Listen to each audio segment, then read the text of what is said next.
Hello, everybody. It's a while since I've done one of these, and I thought it's a good time. Crazy shit going on and whatnot.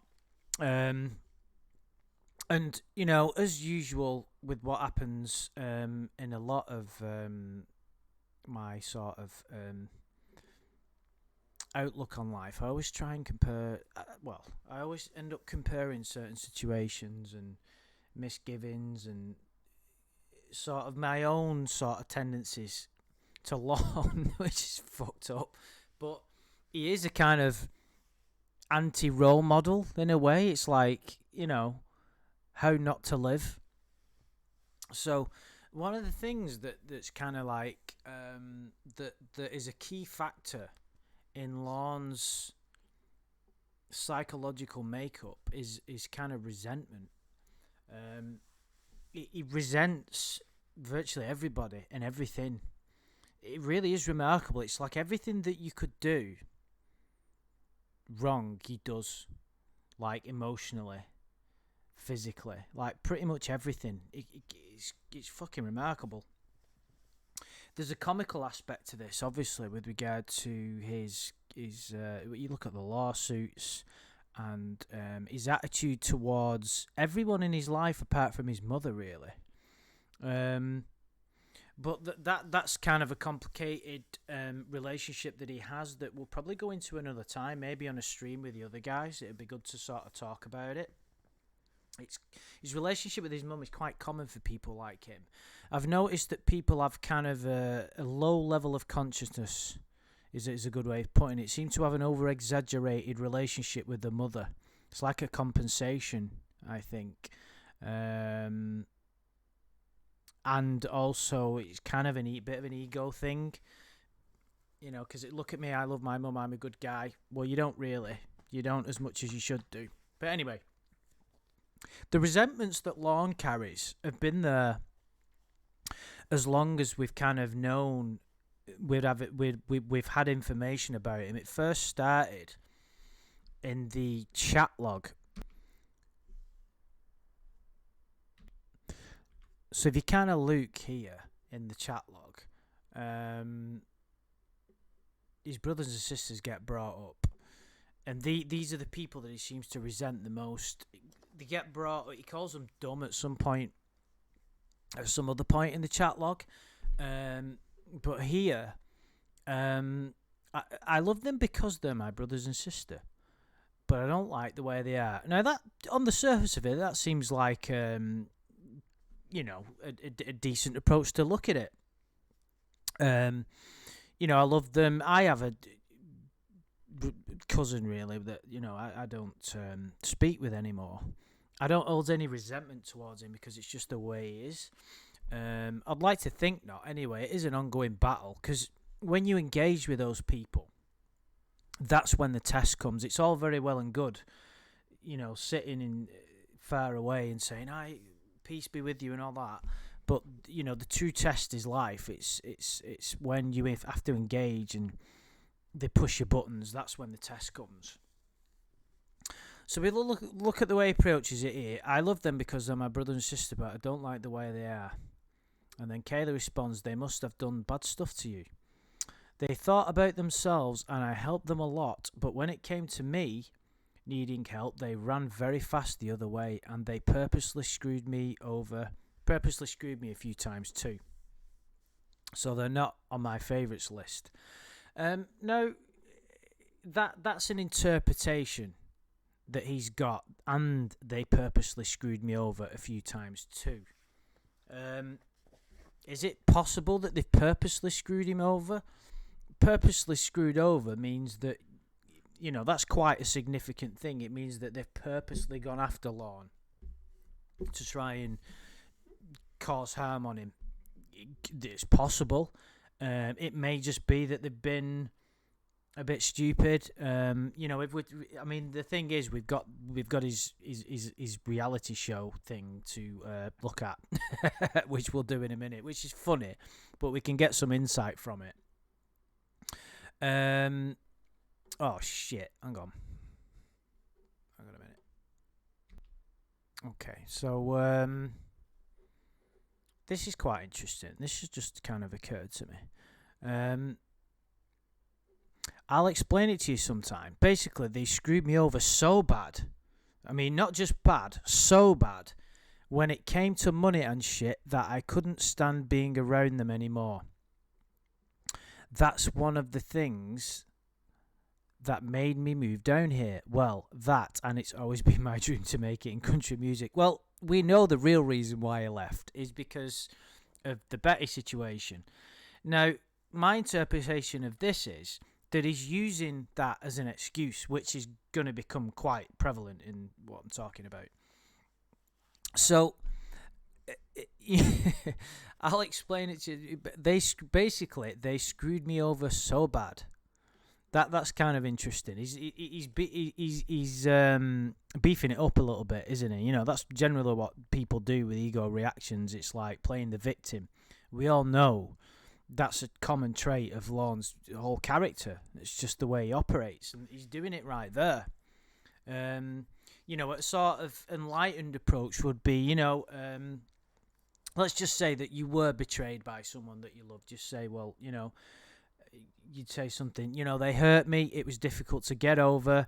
I've had to cut them out of my life for my own sake for the time being. But no, they screwed me over so bad when it came to money and shit. And there's anger there as well, because even as he's typing, he's swearing. And when you talk, when you swear, a lot of the time there's anger behind it. And even if you type it, that'll be the case. But so when it came to money and shit, that I couldn't stand being around them anymore. That's one. So he's even not citing that was the reason. That he's not even suggesting that that's the sole reason that he actually moved away, because he knows it isn't. So and she doesn't know any better, but he's typing more or less the truth as he sees it at that point. So it's one of the reasons why he moved down there. It's a way of him justifying what he's done. It's giving him a bit of a psychological crutch not to impose too much blame on himself with regard to the Betty situation. That is the reason why he moved. He probably picked Nashville because of the country music thing, because in his lazy world, singing bad songs in bad karaoke bars is a good way of making it in country music. Rather than, he'd sooner like get drunk and speak to 13-year-olds on the internet. Crazy. I love them because of my brother and sister. I don't like the way they are, although because they're idiots. Right, insult. There's real resentment here, and it's understandable. Let's look at this. Let's try and put ourselves biased against Lorne to one side. You got relationships with close family members and fallouts is ridiculously tough. One of the most challenging things you'll face in your life. So we have to look at it objectively and not just immediately assume that everything that Lorne says is false, idiotic. Of course, most of it is. But let's try and look at it objectively. Because they're idiots, insult, judgment there. An insult and a judgment. They were only thinking about that specific time. They weren't thinking down the road. So when it comes to that time again, they'll never get help from me, and they'll regret being the way they were to me, and I know it's going to happen. So he's adopted a stance of revenge. He, from his perspective, has been hurt that much that he's planning to get back at them and subject them to suffering in the future, because he thinks that they're going to have to rely on him. Now, I would suggest that these people, these siblings of Lorne's, are no angels. But there's so many. We're never going to know the exact truth, because it's coming from Lorne's mouth, or should I say Lorne's brain. So the actual event could be so far away from the way he's relaying it. It could just be that they forgot. It could just be that they knocked on his door and he wasn't in. It could just be that he's completely lying. It could be a number of reasons. But I do believe that he feels betrayed by them. So he's clinging on to this resentment. And we're going to talk about that a little bit now. So here we are, example of my past. Now, this is comical, right? Of course. But let's look at it. Let's do a bit of analysis of what he's saying, right? Time I was making good money and right, he was making good money, so he's setting the scene of he was doing well. You know what I mean? It's like I had a good existence. I was doing well until. So I took my crew up to their house, up to my siblings' house, and my crew. Okay, look at his face there. There's genuine emotion there of sadness. Did $700 worth of work. That's quite specific. $700 worth of work. I mean, you can't. It could be a genuine estimate, but if you're talking about how's he come to that figure? Exactly $700 worth of work. So, you know, it's like if you're doing a favour for someone, you don't calculate it. You just say, right, I'll do that for you. I mean, you could say, oh, yeah, it would have cost me $700, but a certain amount of work, I just think that's a bit of an odd thing to say. I think he's trying to big it up again, isn't he? On their house, and including paying the crew and all that. Including paying, that's not, so he's going to pay the crew, do all the work. That's not a huge amount. And I told them it was a Christmas present, and if they want to give me a Christmas present back, then they can give me, make me some macaroni and cheese. I remember when I saw this for the first time, right? I was like, it was one of those moments where I thought he'd had us all along. It's like, you couldn't write this shit. It's like, it just so happened that the first meal that he mentions that where he's been screwed over, or he says he is, he's like, the macaroni and cheese. It's like, fucking, you know, it's just so comical. It's just like a fucking sitcom, this shit. I'll take this stuff to my grave and never quite comprehend it all, you know. Let me just listen to that part again. I found that quite interesting, actually, about the Christmas present. Then they can give me, make me some macaroni and cheese. And I told them it was a Christmas present, and if they want to give me a Christmas present back, then they can give me, make me some macaroni and cheese. Well, first of all, I've got, like, my critical head's coming on now. It's a Christmas present, okay. You can't give someone a gift and expect a gift in return. It's not a present if you've said, I'm going to give you A, but I want B. It doesn't work like that. You give without any thought of reward. It's just the way it goes. It has to be a selfless act. Otherwise, it has no value.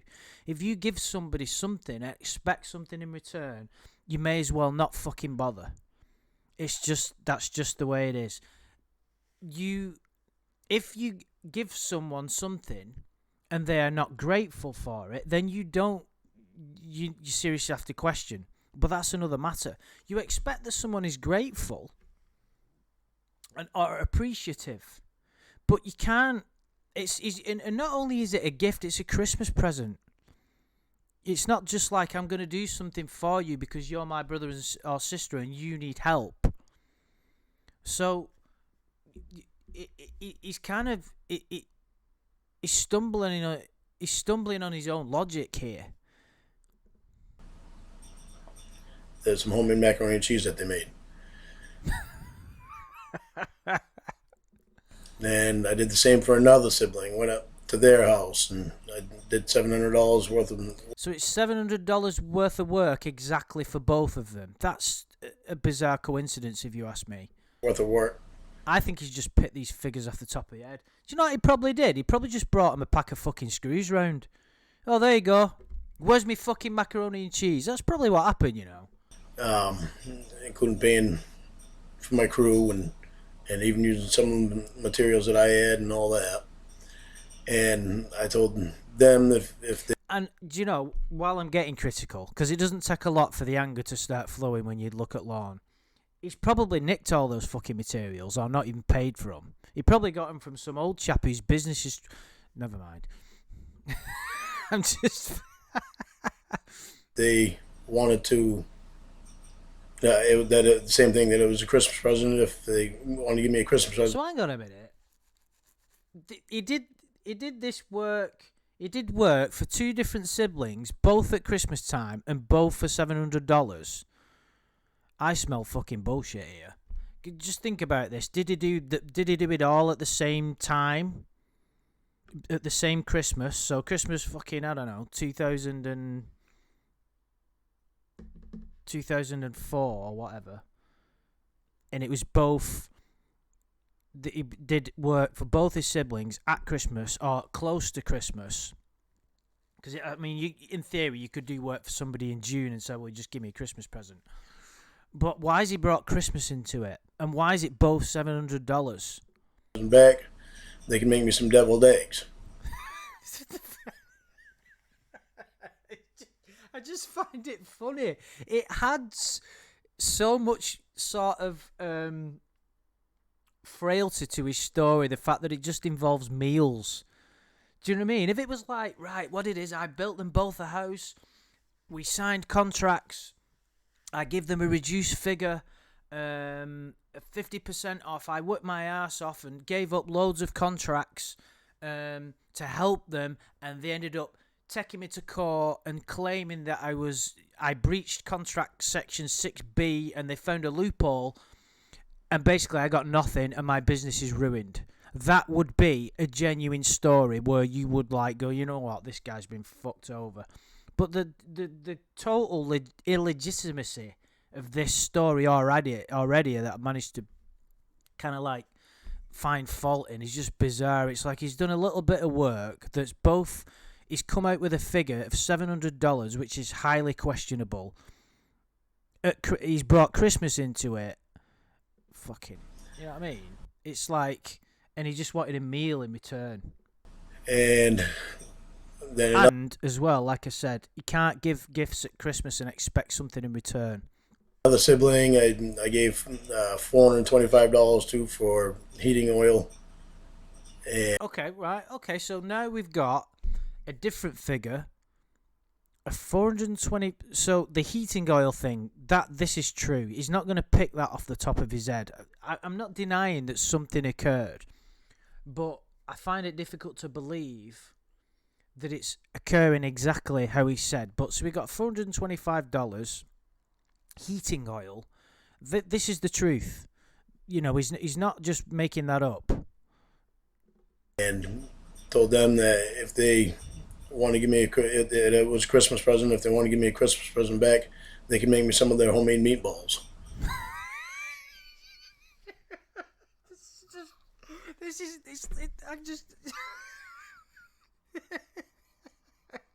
It's just so funny.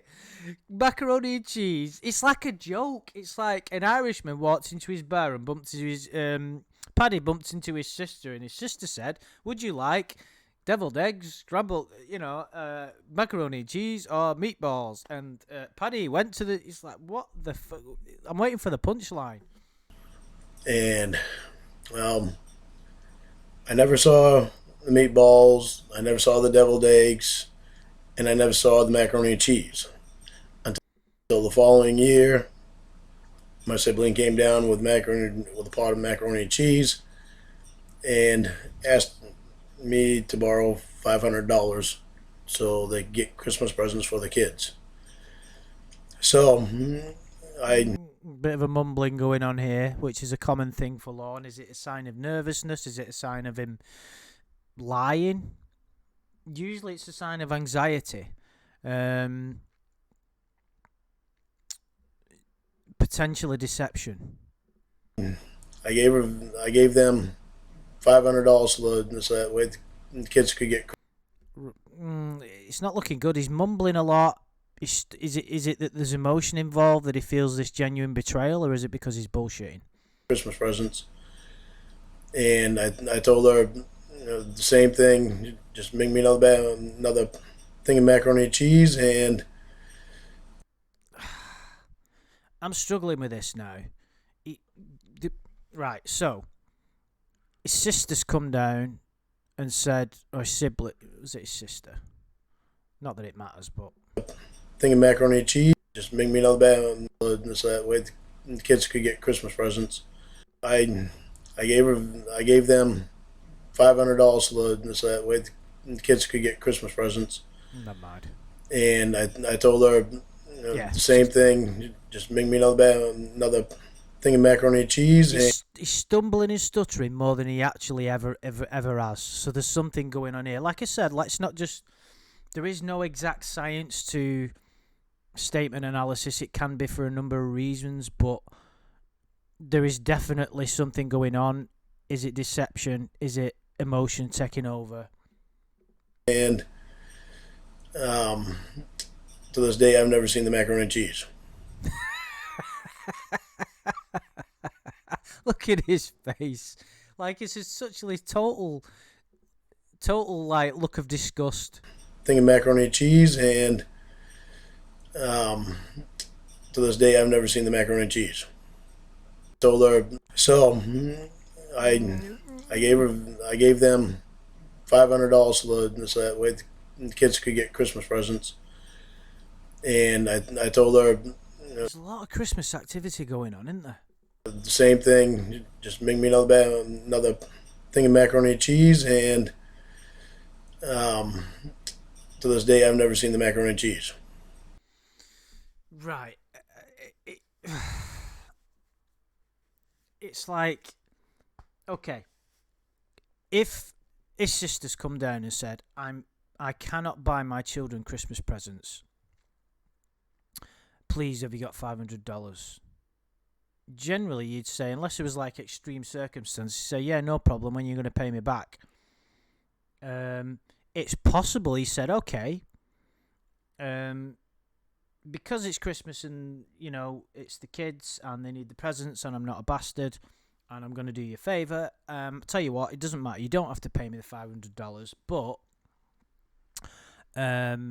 just make me some macaroni and cheese. Okay. So, he's saying that she's not done that. I would say from that reaction, if you look how he moves his head from to the side in disgust, like, turning his kind of nose up in to this day, I've never seen the macaroni and cheese. You're like moving away. He moves away like that. It's what you do, isn't it? Like, if you're kind of like disgusted or there's a little bit of resentment there. So why... What's the crack with the macaroni and cheese? Is it just that his sister forgot? Is it that it could be? We're never going to know. The point is, it's kind of irrelevant, really. It's not irrelevant. At the end of the day, Lorne's got to. If he's been taken advantage of, as difficult it is, I will give it to him that if you've been genuinely betrayed by your siblings, which is more than possible, it's very difficult to forgive. But with resentment, what does holding on to resentment do for you? It only harms you. You carry those emotions. What that person does with their emotions and the way that they live their life is ultimately their responsibility. I've found in my life that there's people that have wronged me, and I've just thought, well, it's up to not always, because I haven't got this down to a fucking T. It's an ongoing battle. There's people at work that I still resent. There's people in my family that I still resent. And it's an ongoing... I suppose I don't really resent anybody in my family, to be honest. Everybody's doing the best that they can. But there are people at work that I resent, without a doubt, just because of improper behaviours I've seen. But it's not something I carry around with me every day. It's not a big deal when it comes to people at work. It's just feelings towards other people. Resentment's probably the wrong way of putting it. It's just people I just don't fucking like, basically. But even when you don't like somebody, It's okay to say, I think that person is not somebody I want to hang about with. That's fine, but how far do you carry that? How far does that emotion go? Does it go to resentment? Does it go to hatred? You got to be really honest with yourself sometimes, because there will always be people that you don't like, that behave inappropriately, that piss you off. But with Lorne, the reason why this is kind of significant, and it's not just he's used this as an excuse to justify his behaviour of what he ended up doing. That was the whole point of this video, is that he was going to tell people why he was messed up at the time. So for him, it's massive. I told them don't make it take a year. Well, they didn't make it take a year because they still haven't gotten it, so it's been way over a year. Whatever. I don't want the macaroni and cheese now anyway.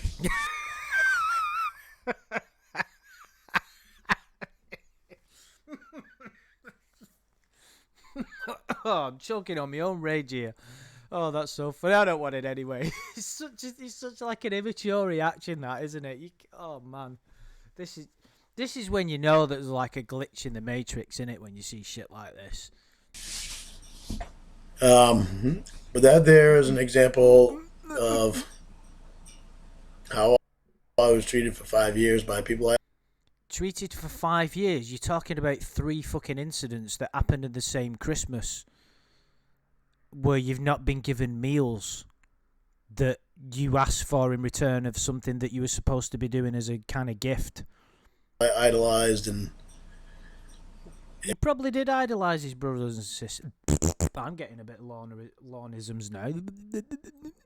And loved and I still love them because they're my siblings, but I will never. It's just what it says in the chat log, isn't it? Let them get close to me again, and I certainly will never do anything for them in that manner. It's a bit petty, isn't it? I believe that there's genuine emotion coming from Lorne there. I genuinely believe he feels betrayed. He mentions it on the phone to his mother in that Ramona call. He's, well, Ralph and Laurie are pieces of shit, all that kind of stuff. He really clings on to it. But with him, what he's saying is that this is the reason he was messed up. He's placing the blame on someone else. Now, it's our responsibility in life to deal with these challenges that we're given in an incorrect way.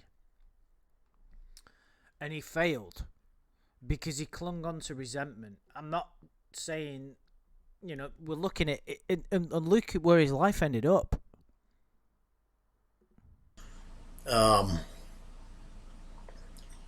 But that there is. Luke, that is fat. Look at this again here. This is where he gets onto the bit where he's trying to justify why he said was screwed up and why he tried to commit a heinous sexual crime. Did you see that little look from side to side then? The look of, basically, I'm being found out. That is a sure as fuck sign of guilt, because he knows that it's bullshit. See, check it out. People will suspect that. Look for the dog with the shifty eyes. That there is. That's brilliant. There is an example of brilliant 5 years worth of treatment, same type of treatment, and it was being the youngest in the family. It hurt me quite a bit. I'll have that. I'll completely buy that. Being the youngest, I've been there. It's tough. Most people don't do what he tried to do, and that's why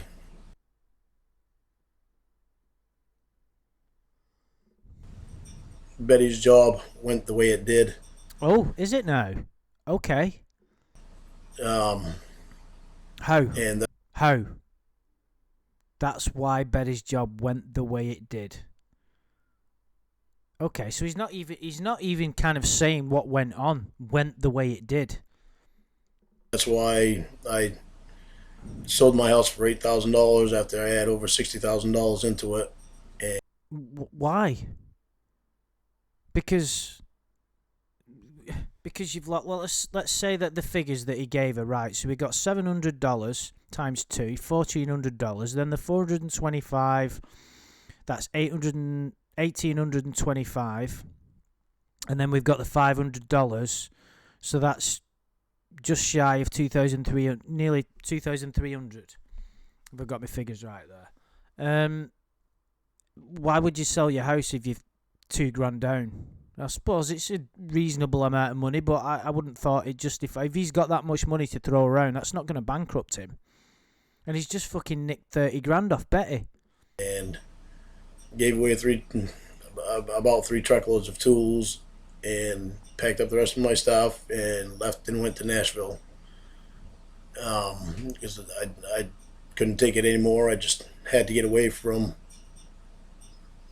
being used like I was. You fuck. Ugh. He really doesn't do himself any favours at all, does he? Wow. Oh dear, oh dear. So that, I mean, I always, like I said, I always try and not do videos which are going to, like, further make you angry. Because really, when you're angry or hate someone, you're only hurting yourself. Those feelings are yours. And it really does you no good. It's pretty much scientifically proven that negative emotions like that sustained have harmful effects on your mind and your body. It's a fact, and I'm pretty sure you know that anyway. So just try and let it go. So don't hold on to resentment of Lorne for being a lying, cheating, fucking attempted child molester. You know what I mean? You're better than that. Piece of shit. And that right there led up to the reason why I couldn't think straight when I got involved with the sting. Oh, great. There's so much to go at there. That's fantastic. Like I was. And that right there led up to... See how he stumbles here? Like, that right there led up to... Just watch his reactions now. The nervous look in the eyes, looking away from the camera. He can't look at the camera. He can't look at the audience. It's a general rule. If you avoid eye contact with someone when you're lying, it's generally because you're lying. The reason why And there it is again, looking away, the nervous shudder of the head. I couldn't think straight when I couldn't think straight. Okay. Was when I got involved with the sting. When I got involved with the sting, he always said that. It's not like when I tried to fuck a kid, it's when I got involved. Not even I was caught. When I got involved, he can't stretch to the fact that he won't allow himself to be that far into, that. He cannot allow himself to be the perpetrator of those crimes. So it's not when I got caught, when I was arrested, when I was found guilty. It's my involvement in the sting. It's not even a crime. It's not even at court. It's not even when the police caught me. It's not even when I was talking to the underage girl. My involvement in the sting. So, but that there is all I'm going to say about it.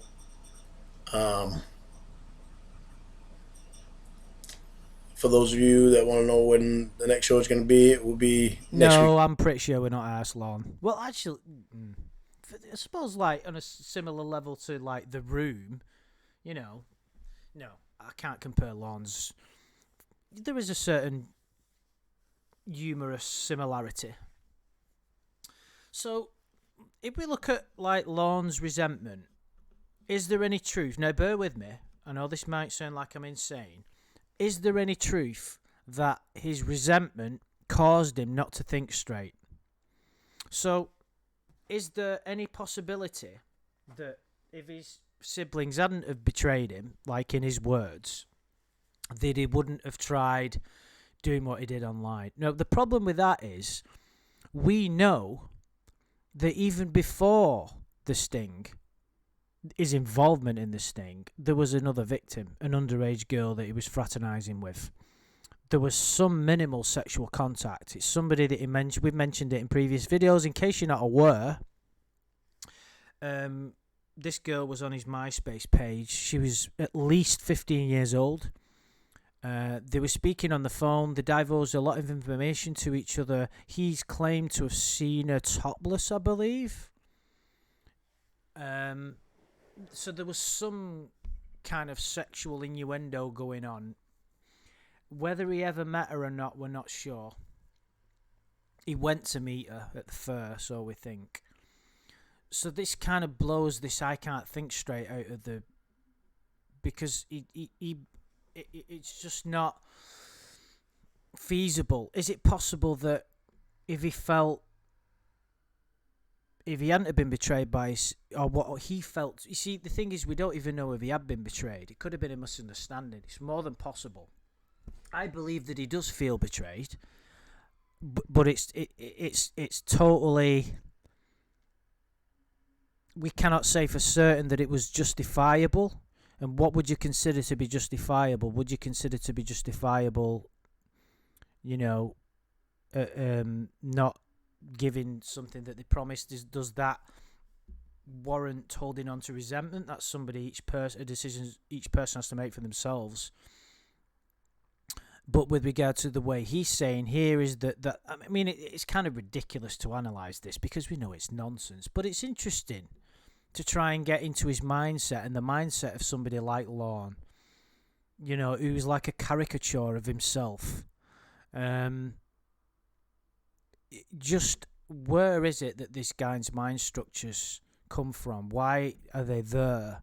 We can learn a lot about the human psyche and our ability of self-deception and self-justification for virtually anything. And it's the reason why he can't heal is because he places the blame on external situations. We can all do that. But the whole point of life and the purpose of challenges is that it forces you to change for the better and forces you to awaken. If you want to really go deep into it, there is a chance of liberation and spiritual enlightenment in every life situation. It's just a question of how much you want to surrender. And it's tough. But his cartoon-like excuses are comical and disturbing at the same time because it could have led to a child being harmed pretty significantly. And he just writes it, even after everything he's been through, right? You got to remember, at this point, he'd not been long out of prison, couple of years. He'd been banged up for 5 years. And he believes at this moment in time, he'd been through like rape class and all these different treatments, and he's been allegedly through depression, he's worked hard in the gym, he's wrote his lawsuit, he wrote a book, and he still believes that the reason it happened was because he didn't get a number of meals from his siblings for some gifts that he gave them. It's kind of remarkable, and it's why his story is so, his situation is so surreal, why he's still, it's like what Judge Woodcock said when we went to the hearing. You are not the victim of your own crime, but he believes he's a victim of everything, of his family treatments towards him. We've all been wronged. We've all been betrayed by everybody. Well, not everybody, but I mean by somebody, I meant to say. How do we deal with it? It's understandable, and you have to forgive yourself if you have got resentment. But his resentment is using as an excuse for every wrong action that he's done. So would his resentment of if he hadn't have held on to it, would his circumstances been different? Might he have dealt with things a little differently? I don't. It might have changed the road, the specific road that he would take, but he would have found another. He would have found another reason to fuck up. He would have found there would have been another way that he would have. He might not got in the chat room that night. He might not have necessarily fell into that path where Betty sought his help. So she might have not been, the victim of him at that point, but somebody else would have been. There's definitely no truth. I'm just, obviously no one believes it anyway, but there's no truth in what he's saying at all. I believe he was hurt, but it wouldn't have changed his behaviour, I don't believe. It's obviously a factor. When he's talking to Kayla in the chat log, I do believe that is part of his anger and the way that if you feel betrayed by a family member, it's going to have quite a big impact on you.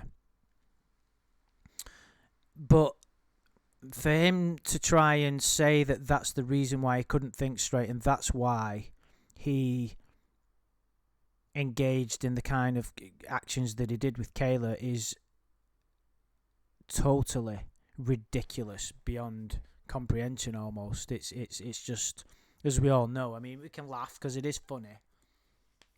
It's frustrating for us to hear because it's just total nonsense. It's a way of him, obviously, blaming other people for his mistakes, which he obviously always does.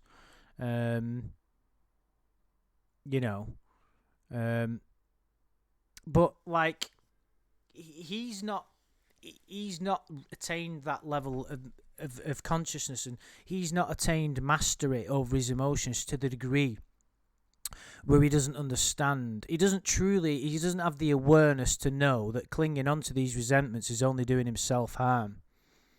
Even as he's uttering the words on his silly YouTube channel, he's speaking those words, he's feeling those emotions, so that's going to compound his